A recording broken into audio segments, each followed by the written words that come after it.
Toute l'actualité politique et parlementaire, c'est le journal de 19 h sur Public Sénat. Bonsoir à tous. Voici les titres de ce mercredi. La présidentielle en arrière-plan de la montée des tensions entre la droite et la gauche au Sénat. Jean-Pierre Bel contraint de renoncer aux états généraux des collectivités locales qu'il voulait organiser avant le scrutin d'avril prochain. Claude Guéant, accusé par François Rebsamen d'être un rabatteur de voix du Front National, mais toute l'UMP n'est pas sur la même ligne que le ministre de l'Intérieur en matière d'immigration. Le débat du 19 h tout à l'heure, peut-on limiter le nombre d'étudiants étrangers en France et avec quelles conséquences? Plusieurs invités, dont Éric Raoult pour la droite populaire et Catherine Tasca pour le Parti socialiste. Peut-on accepter des puéricultrices voilées? La justice a déjà tranché, mais le sénateur PS Alain Richard fait une surprenante ouverture en faveur des crèches confessionnelles au risque de remettre en cause le principe de laïcité. Explication dans ce journal. Mais d'abord, ce massif mouvement de grève et de protestation des fonctionnaires en Grande-Bretagne. Écoles fermées, hôpitaux au ralenti. Les syndicats voulaient réaliser une démonstration de force face au gouvernement qui a engagé une réforme des retraites. L'âge de départ dans le secteur public doit être porté à 66 ans en 2020. Quelques 2 millions de personnes auraient participé à cette journée d'action. Selon les syndicats, la Grande-Bretagne est peu habituée à ce genre de manifestation comparée à un pétard mouillé par David Cameron, avec la participation, dit le Premier ministre, de moins d'un tiers des fonctionnaires. Demain, la Grèce sera en grève générale, avant la Belgique vendredi, toujours bien sûr sur fond de préparation de budget de rigueur. Les débats budgétaires des dernières semaines au Sénat ont permis à la gauche de mettre en avant ses propositions, en remettant en cause tous les choix du gouvernement. Une offensive a été lancée contre le travail le dimanche, pour le droit de vote des étrangers aux élections locales. L'UMP a décidé de répliquer aujourd'hui, obligeant au passage le président du Sénat, Jean-Pierre Bel, à reporter la tenue des États généraux des collectivités locales. Sandra Cerquera. Oh, mais ils sont là de bon matin. Bonjour, Monsieur le Président. Voici venu le temps de la riposte. Ce matin, la droite sénatoriale a voulu faire entendre sa voix, celle de l'opposition. Un petit déjeuner avec la presse pour critiquer l'attitude de la gauche au Sénat et son contre-budget qui supprime la loi TEPA et les heures supplémentaires défiscalisées, l'emblème du quinquennat de Nicolas Sarkozy. Nous observons chez nos collègues du Parti socialiste que, d'une certaine manière, ils s'y croient déjà. Nous avons ici des socialistes irresponsables. On assiste à une espèce de déferlante idéologique qui n'a pas grand-chose à voir avec les réalités. Et coïncidence ou pas, ce changement de ton intervient le jour même où Jean-Pierre Bel annonce le report à l'automne des États généraux des collectivités. La droite n'est pas contre, mais a refusé d'y participer.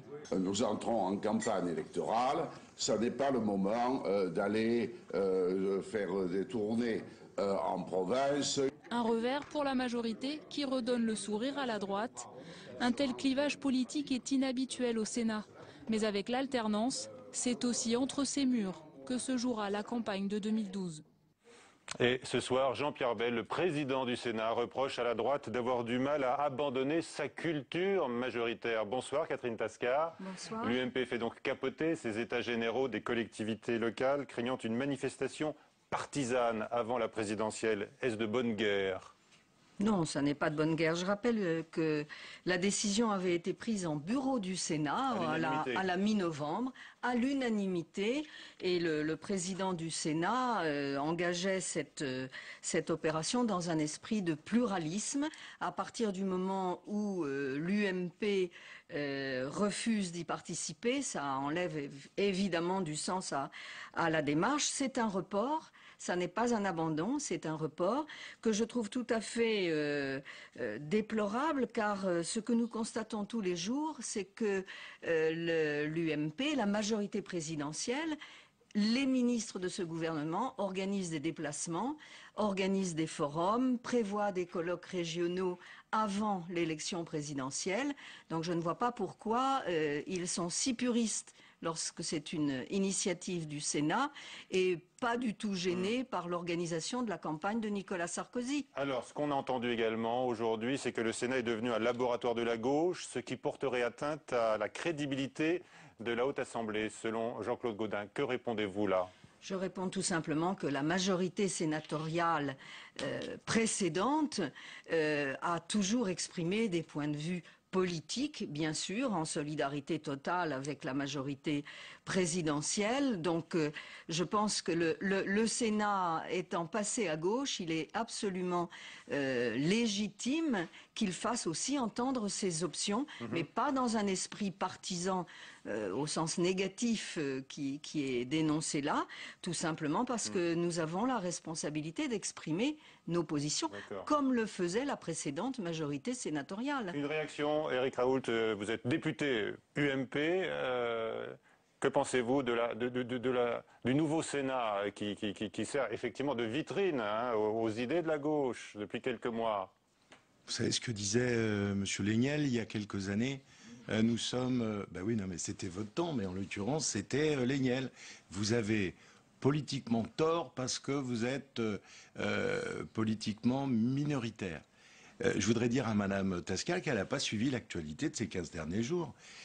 Quand, pour la première fois depuis Émile Loubet, un président invite les maires de France et qu'on boycotte, c'est pas très républicain.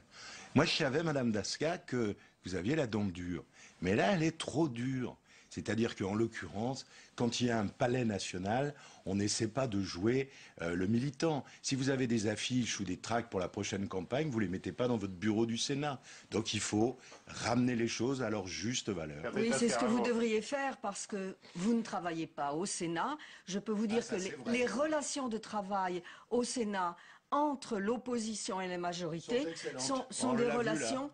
Ce sont des relations parfaitement normales et en effet très positives. Très bien, allez, vous êtes là tous les deux ce soir pour débattre d'un autre sujet de clivage relancé par le ministre de l'Intérieur, Claude Guéant, les étrangers. Mais sur ce thème, Éric Raoult, on va le voir tout de suite, comme d'ailleurs sur l'idée d'un code pénal pour les mineurs, l'UMP ne parle pas d'une seule voix.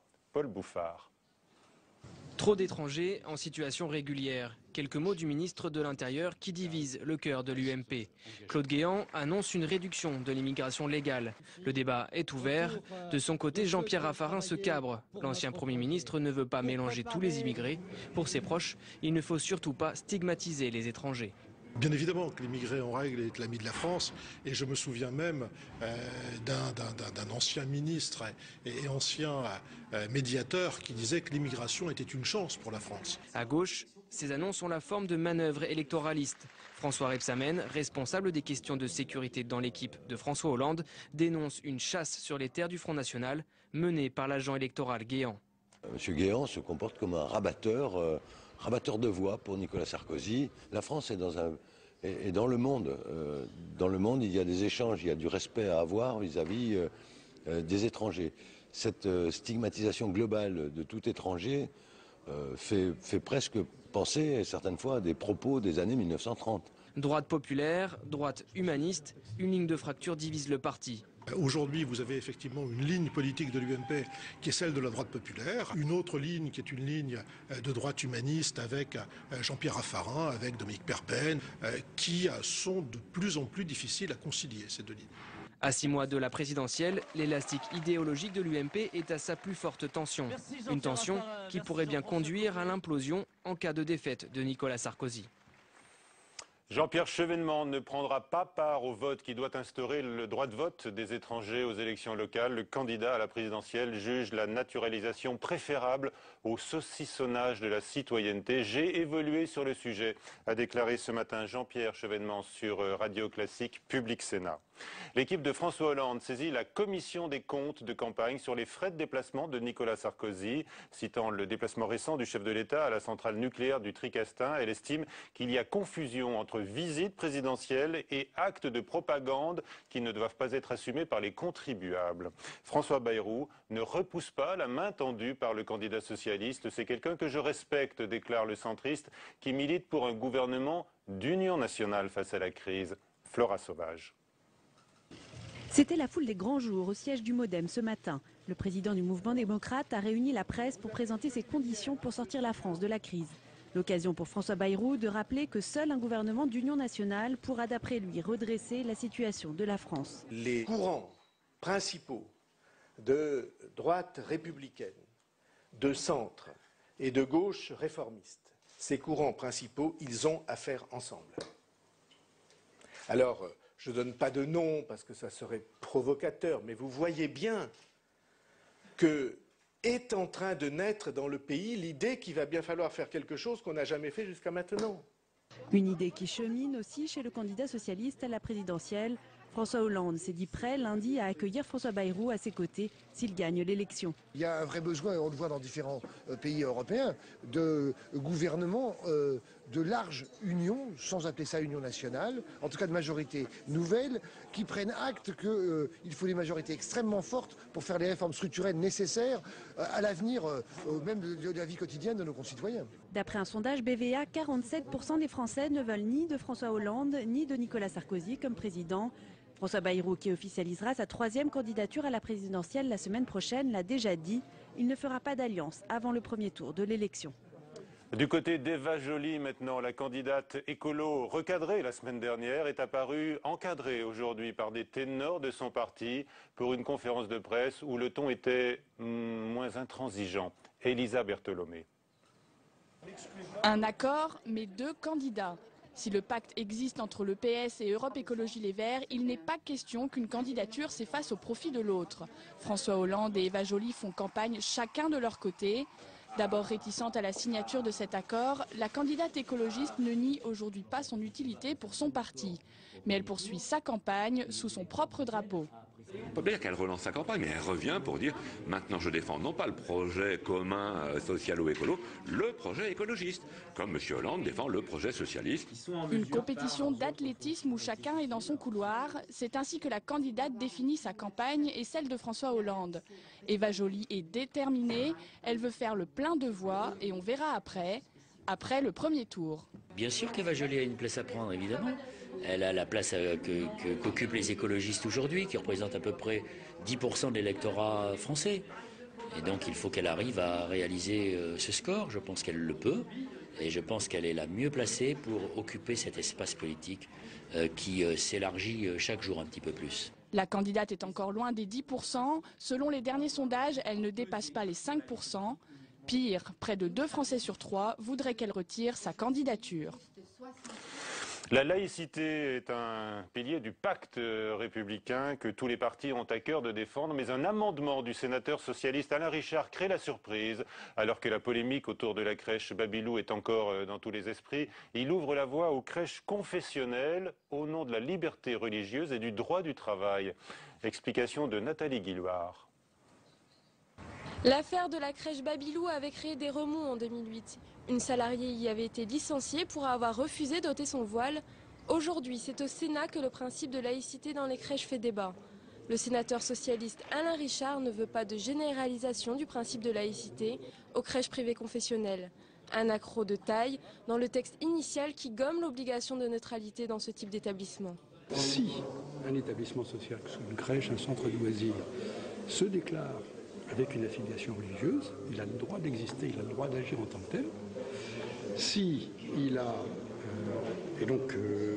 à ce moment-là, on ne peut pas lui imposer une obligation de neutralité religieuse, puisque son choix est clair. Simplement, notre texte, il lui demande de s'affirmer, c'est-à-dire d'indiquer vis-à-vis de son public qu'il met en pratique des convictions religieuses. Pour Françoise Laborde, à l'origine du texte initial, il s'agit d'aller plus loin et d'étendre à toutes les crèches le principe de neutralité religieuse.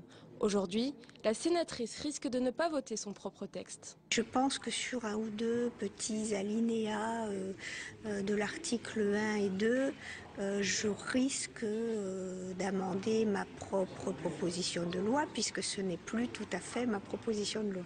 La proposition de loi sera examinée en séance au Sénat le mercredi 7 décembre. Les bourses européennes repartent à la hausse, plus 4,22% par exemple. À Paris, les marchés sont dopés par l'action concertée des banques centrales pour pallier le manque de liquidité qui pèse sur les crédits aux particuliers et aux entreprises. Une action donc en direction des banques. La France aujourd'hui a rappelé son ambassadeur à Téhéran pour consultation après les condamnations par Paris hier du saccage de l'ambassade britannique dans la capitale iranienne. Les invités du 19h, donc, on les a déjà entendus s'affronter. Catherine Tasca, sénatrice socialiste des Yvelines. Éric Raoult, député UMP et membre donc de la droite populaire. Il en a été question dans cette édition. Vous êtes élu de Seine-Saint-Denis. Avec nous également Nabil Septi. Bonsoir. Vous êtes le porte-parole du collectif du 31 mai. Alors rappelez-nous d'abord ce qu'est cette date et ce combat que vous menez. Le collectif du 31 mai, c'est un collectif qui est né le 10 septembre, très exactement de cette année, pour réagir à une circulaire qui est parue le 31 mai, co-signée par M. Guéant et M. Bertrand, relative à l'immigration professionnelle et qui, selon nous, et c'est ce que l'on constate dans les faits, porte atteinte à la possibilité qui est donnée aux étrangers de travailler ici en France suite à l'issue de leur formation. Vous, personnellement, vous avez été directement impacté par cette circulaire? Oui, alors je ne suis pas venu pour parler de mon cas, mais effectivement, très brièvement, je suis diplômé d'HEC. J'ai créé une première entreprise quand j'étais déjà étudiant, une deuxième à la fin de mes études, et je n'ai pas pu déposer de dossier en préfecture. Cela m'a été refusé. Ce qui signifie que j'ai très vite basculé, parce qu'il faut le savoir, quand on est étranger en France, on vit avec les deadlines. J'ai très vite basculé dans une situation dite de clandestinité, puisque depuis le 12 octobre, je n'ai plus de papier, j'ai dû me séparer de mes entreprises. Vous êtes un immigré irrégulier désormais. On peut le dire comme cela. Très bien. Et vous envisagez de rentrer chez vous? J'envisage de rentrer chez moi. C'est-à-dire au Maroc, mais ça n'engage que moi, ce n'est pas du tout ce que j'invite. D'accord. Allez. Alors, Éric Raoult, comment est-ce que vous jugez donc l'impact, on le mesure, de cette circulaire dont se plaignent d'ailleurs également les présidents d'universités puis les chefs d'entreprise, et les plus grandes, même Total, j'ai vu. Il ne faut pas faire peur aux gens. Nous avons en France le 3e pays au monde qui accueille des étrangers, des jeunes étrangers. Nous en avons entre 268 000 et 273 000. Nous entretenons avec le Maroc, moi j'y étais ce week-end, je surveillais les élections. Nous avons des relations privilégiées. Et je pense que ça continuera. On ne peut pas faire de la politique sur tout. Les socialistes font, je dirais, une délinquance contre la réalité, un déni de réalité. C'est-à-dire que vouloir réveiller et faire croire qu'en l'occurrence on voudrait réduire le nombre des étrangers, c'est faux. Le Premier ministre l'a rappelé. Mais on a un problème. Le Premier ministre n'est pas forcément sur la ligne que vous défendez, vous. Hein. Si, il est sur la même ligne. Le ministre de l'Intérieur, Claude Guéant, a fait le 31 mai 2011 une circulaire avec son collègue du Travail concernant un des points qui est la poursuite de la loi de 2006 sur le travail des étrangers. D'abord, il y a plusieurs problèmes. Et je suis persuadé que M. Septi sera d'accord. Il faut qu'on développe un certain nombre de pays. Alors, ce n'est pas le cas du Maroc. Le Maroc est développé. Mais s'il y avait un jeune Camerounais sur ce plateau, oui, il faut qu'on développe le Cameroun. Non, il faut qu'il rentre chez lui. L'étudiant Camerounais, il faut qu'il rentre chez lui. Il faut qu'on respecte la loi, M. Grossior. Il faut qu'on puisse expliquer à ces jeunes qu'on peut régler un problème au cas par cas. Au cas par cas. Avec des quotas avec le Maroc, ils ont plutôt un quota supérieur parce qu'ils sont francophones, parce que c'est un pays ami de la France et parce que nous avons, avec ce pays, un passé colonial que nous voulons oublier. Donc on parle de 50% de demandes qui sont satisfaites. Aux jeunes étudiants comme... attendez, elle n'a pas parlé. Oui, Mme Tasca n'a rien dit. Que pensez-vous de cette circulaire? Mme Tasca a utilisé. Jean Glavany est intervenu. On l'écoute. Jean Glavany est intervenu à l'Assemblée nationale pour donner 3 cas. Vous savez combien il y a eu cette année de demandes? Il y en a eu 4500 pour le changement. Éric Raoult, je retiens que votre idée donc, est de donner la priorité aux chômeurs en France plutôt qu'aux étudiants étrangers en fin d'études. Non, je n'ai pas dit ça. Catherine Tasca. Bon, d'abord, il ne faut pas noyer le poisson. Nous parlons là d'un problème très précis qui est la situation des étudiants étrangers venus se former dans notre pays, ayant atteint au moins le niveau d'un master, c'est-à-dire Bac+5, donc un bon niveau de qualification. Il y a eu une loi, et c'était le même gouvernement qui était en place. Vous l'avez voté ou pas Vous en souvenez plus. Et il y a beaucoup de socialistes qui l'ont voté. Mais bien sûr. Bah voilà. Mais c'est la loi de 2006, Monsieur Raoult. Or, la circulaire que vous faites aujourd'hui, qu'a fait Monsieur Guéant, elle est véritablement un reniement du gouvernement. Elle est un reniement. Est-ce que je peux parler un petit peu? Je l'ai là, la circulaire. C'est bien. Alors, votre lecture, alors que la loi de 2006 et le décret de 2007 qui réglait les conditions d'application de cette loi en ce qui concerne les étudiants étrangers, dans son esprit comme dans sa lettre, visait à faciliter une première expérience professionnelle de ces jeunes formés étrangers, qu'ils puissent rester dans notre pays d'abord pour un temps de 6 mois, pour faire une vraie recherche d'emploi, acquérir une première expérience, et ensuite, ils pouvaient demander ce qu'on appelle le changement de statut, c'est-à-dire de passer de leur statut d'étudiant à une autorisation de séjour et de travail. C'était excellent, c'était un excellent principe. Pourquoi? Parce que nous avons besoin de cette jeunesse, nous avons besoin de professionnels formés là. Les pays d'origine ont également besoin de leurs jeunes. Oui, mais attendez. Chacun sait qu'il n'est pas simple de rentrer dans la vie professionnelle. Donc, si nous formons des jeunes étrangers qui en plus nous font le cadeau de travailler dans notre langue, ce qui n'est pas un des moindres avantages de ce mode de coopération. Si nous les formons, nous pouvons aussi leur donner la chance, s'ils le souhaitent, s'ils veulent repartir tout de suite, ils repartent, leur donner la chance d'acquérir une première expérience professionnelle. Or, la circulaire du mois de mai prend totalement le contre-pied. Dans chaque mot, le ministre du Travail et le ministre de l'Intérieur rappellent qu'il faut un examen approfondi. Ils accumulent les conditions qui concernent le logement, la rémunération, etc. C'est une circulaire extrêmement dissuasive. Nabil Septi, vous parlez donc le français. Vous participez au rayonnement de la langue française qu'évoque Catherine Tasca. Quelle est votre image du pays qui vous accueille encore aujourd'hui? Moi, déjà, personnellement, je ne regrette pas mon passage en France. Oui. Voilà, et je ne le regretterai pas en rentrant chez moi. En revanche, je n'oublierai pas. Je ne l'oublierai pas. Je vous le dis en vous regardant. Je n'oublierai pas la manière dont j'ai été traité et la manière dont finalement mon schéma de carrière tel que je l'ai dessiné et tel que je l'ai construit, et croyez-moi, ça prend du temps.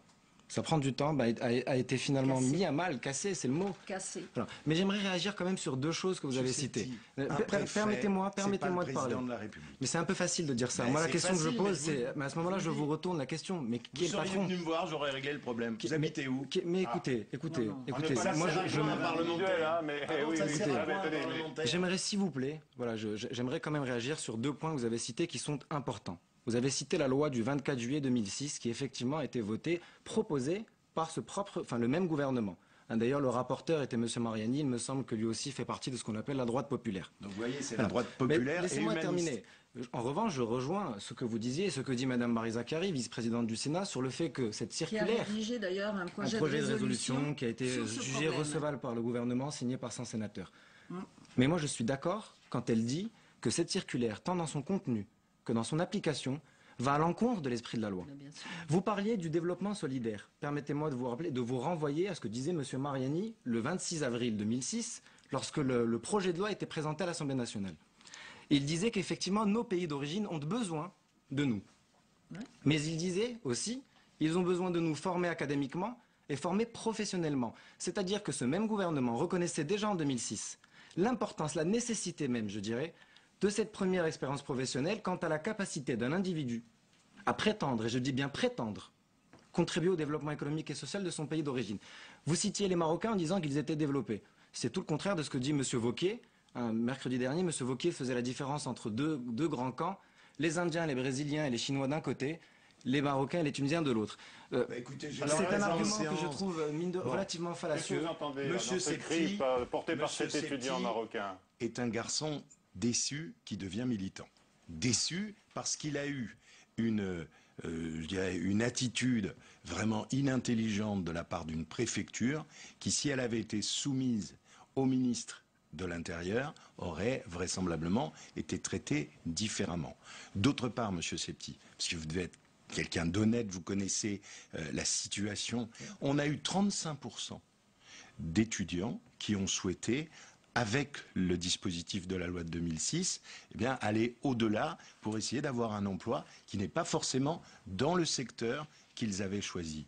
Et puis, très franchement, vous ferez croire à personne qu'on fait la chasse aux étudiants, qu'on leur ferme les portes, etc. Il n'y a qu'à être dans ce quartier latin. Est-ce que vous l'avez déjà entendu dire? Non, mais ça c'est Madame, c'est les amis de Madame Tasca. Mais peu importe. Moi, je ne suis ni socialiste, ni UMP, ni au centre. Vous avez des difficultés à les convaincre ici même. Moi, je m'exprime en tant que personne dotée de ce que j'appellerais un minimum de raison de bon sens. Il faut qu'on engage un dialogue. Moi, ce que je vous dis, les cas sceptiques. Alors, j'ai une question pour conclure. Des cas sceptiques, il y en a eu un. On le regrette.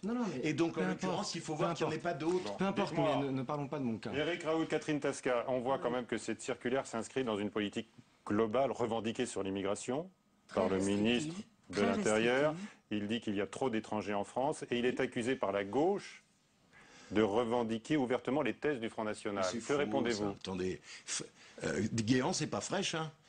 Guéant, c'est un républicain. Guéant, il a le soutien et la confiance du chef de l'État, il est sur un job qui n'est pas évident. Quand Mme Tasca était au gouvernement dans les années 80, elle sait bien aussi que Gaston Defferre n'était pas toujours applaudi lorsqu'il se déplaçait à Marseille ou pas à Marseille. Mais en l'occurrence, la particularité, c'est que oui, les difficultés du monde étudiant doivent être traitées peut-être différemment. Moi, je tends la main à M. Septi et puis à son initiative pour qu'on essaie de voir comment on peut apporter. Moi, vous savez, Mme Tasca, en 1995, Daniel Mitterrand m'a appelé pour essayer qu'on trouve une solution, la droite et la gauche, pour les parents étrangers d'enfants français. Et quand elle est partie, je me suis rappelé de cette période-là. Ayez un monde moins binaire, Madame Tasca. Les bons d'un côté, les vôtres, et les mauvais, ceux qui sont en face. Écoutez, Monsieur Raoult, là, d'abord, vous noyez la question dont nous parlons aujourd'hui dans un discours global sur les étrangers, l'immigration. C'est un de nos reproches. C'est stéréotypé ce que vous dites. Ensuite, elle n'a pas été élue présidente. Hein. C'est pas le sujet. Écoutez, je le dis quand même un peu. Bon, écoutez, c'est franchement assez lamentable ce type de réaction. Elle n'a pas été candidate. Je reviens au vrai sujet qui nous est posé aujourd'hui, le sort des étudiants qui ont fait un beau parcours de formation dans notre pays, qui veulent avoir la chance d'acquérir une première expérience professionnelle. Ils ne demandent pas la Lune. Ils ne demandent pas la Lune. Mais oui, mais vous nous renvoyez au cas par cas. La loi. C'est pas un clandestin. Monsieur Grossieur, un clandestin si qui je est pouvais diplômé terminer. d'HEC, moi j'en prends 1000 en Seine-Saint-Denis. La loi de 2006, sur ce point particulier du statut des étudiants, était positive. Pourquoi est-on dans une régression? Parce que la lecture, ligne par ligne, de la circulaire, en effet, du mois de mai 2011, est un retour en arrière et véritablement c'est un signal catastrophique à l'égard des universités étrangères, à l'égard des pays partenaires. Ça ne sert pas l'intérêt de notre pays. Il reste 15 secondes, Nabil Septi, on vous laisse conclure. Moi, ce que j'ai envie de dire, c'est que le collectif continuera à militer puisque nous ne sommes pas. Nous pensons que le cas par cas n'est pas une solution viable. Je vous rappelle que M. Wauquiez, il y a un mois et demi... Juste un mot. Il faut arrêter les déclarations d'intention. Et il faut véritablement travailler sur cette procédure qui est engageante et qui est importante pour les étrangers et pour les Français. Allez, vous l'avez appris à HEC. Pas au cas par cas. C'était la question du nouvelops.com. Est-ce que l'UMP peut affaiblir le Front National, Éric Raoult, notamment sur les questions d'immigration? La réponse est non à 68% pour les gens qui se sont prononcés aujourd'hui sur le nouvelops.com. C'est terminé. La réponse, attendez, vous me tendez la perche. Non, je ne tends rien du tout, moi. Si c'est la terminé. droite fait son boulot, il n'y a plus d'extrême droite. Allez, à 22h. Je me souviens les années Mitterrand où François Mitterrand appelait les directeurs de chaîne pour faire passer Jean-Marie. À 22h, Sonia Mabrouk pour le prochain journal. À suivre sur la chaîne parlementaire Assemblée nationale. Question d'info. Bonsoir à tous. Pas de 19h demain puisque les chaînes parlementaires retransmettent évidemment le discours attendu à Toulon du chef de l'État sur les crises économiques. Bonsoir.